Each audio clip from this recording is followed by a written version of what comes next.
हरे कृष्णा। सभी वैष्णव भक्तों के चरणों में दंडवत प्रणाम। भगवान जगन्नाथ की मूर्ति का रहस्य। उड़ीसा के पुरी में हर साल आषाढ़ मास के शुक्ल पक्ष की द्वितीया तिथि को भगवान जगन्नाथ की रथ यात्रा निकाली जाती है। इस वर्ष यात्रा 27 तारीख से शुरू हुई है, जो कि कल थी। रथ यात्रा में भगवान जगन्नाथ के साथ उनके भाई बलभद्र और बहन सुभद्रा का श्रृंगार करके भव्य रथों में बैठाकर यात्रा निकाली जाती है। पुरी के जगन्नाथ मंदिर की कई ऐसी मान्यताएं, कथाएं और रहस्य हैं जो लोगों को हैरान कर देते हैं। यही कारण है कि हर साल निकलने वाली इस रथ यात्रा में भी लोग दूर दूर से भारी संख्या में शामिल होने के लिए आते हैं।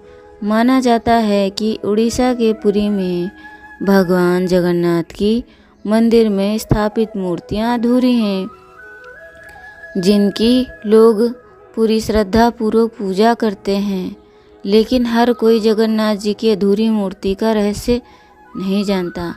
आज हम आपको विस्तार से बताने जा रहे हैं कि जगन्नाथ जी की मूर्ति अधूरी क्यों है। जगन्नाथ भगवान की अधूरी मूर्ति को लेकर एक कथा बताई जाती है कि एक बार नींद में भगवान कृष्ण राधा रानी का नाम पुकारने लगते हैं, जिसे सुनकर उनकी सभी पत्नियां चौंक जाती हैं। उनके मन में यह सवाल आता है कि आखिर श्री कृष्ण राधा रानी को अभी तक क्यों नहीं भूले हैं। ऐसे में सभी पत्नियां माता रोहिणी के पास गईं और उनसे इस बारे में प्रश्न करने लगीं। सभी की जिद को देखते हुए रोहिणी भगवान कृष्ण और राधा रानी की कथा सुनाने के लिए तैयार हो गईं और सुभद्रा को उन्होंने कहा कि तुम द्वार पे पहरा दो। तो सुभद्रा महारानी द्वार पर पहरा देने के लिए बैठ गईं और अंदर किसी को भी प्रवेश करने नहीं दिया। सभी लोग बड़े ध्यान से ही माता रोहिणी की द्वारा सुनाई गई कथा को सुन रहे थे, लेकिन थोड़े ही समय में वहाँ भगवान कृष्ण और बलराम पहुँच गए।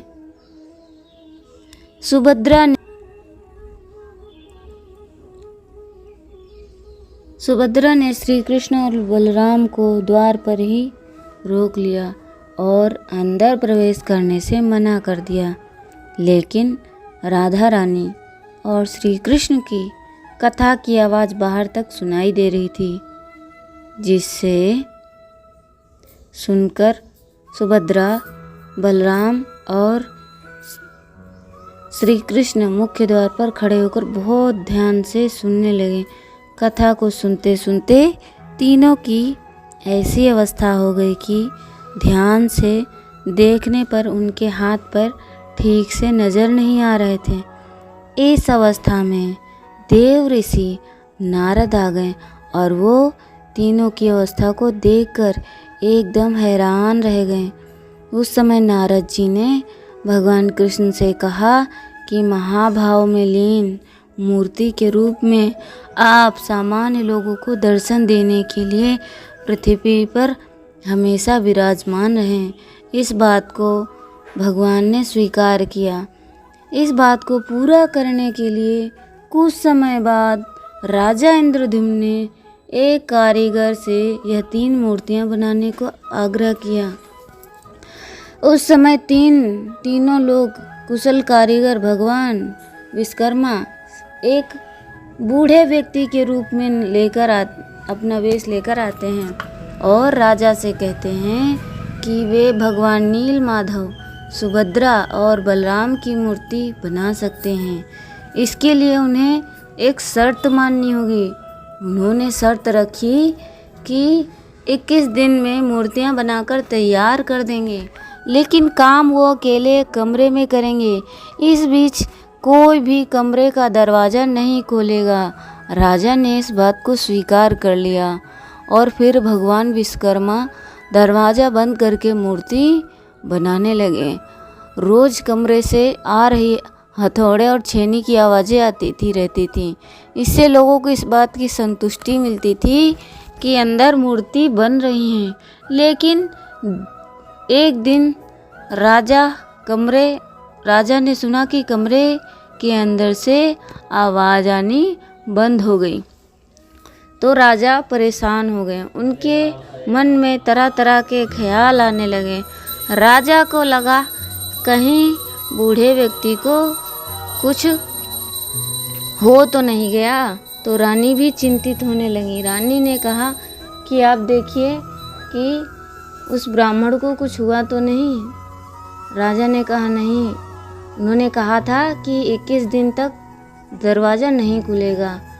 तो रानी ने कहा कि अगर उनको कुछ हो जाएगा तो हमें वैष्णव अपराध लगेगा, ब्राह्मण हत्या का पाप लगेगा। तो रानी के बार बार आग्रह करने पर राजा ने दरवाज़ा खोल दिया। उसी वक्त भगवान वहाँ से गायब हो गए। कमरे में 3 मूर्तियाँ अधूरी बनी रह गईं। राजा को देखकर पश्चाताप हुआ और इसे ही भगवान की इच्छा समझकर जगन्नाथ जी, सुभद्रा और बलभद्र की अधूरी मूर्ति मंदिर में स्थापित कर दी। तब से लेकर आज तक पुरी के मंदिर में भगवान की अधूरी मूर्ति की पूजा की जाती है। हर 12 साल में जब अधिक मास या मलमास होता है तब पुरी के जगन्नाथ मंदिर में नव कलेवरम उत्सव भी मनाया जाता है। इसमें भगवान जगन्नाथ, सुभद्रा और बलदेव की पुरानी मूर्तियों को बदलकर नई मूर्तियां स्थापित किया जाता है। इन मूर्तियों को नीम की लकड़ी से बनाया जाता है। इस त्योहार को जगन्नाथ भगवान के शरीर त्यागने और नए शरीर धारण करने का प्रतीक माना जाता है। भगवान जगन्नाथ, बलदेव, सुभद्रा महारानी की जय। हरे कृष्ण।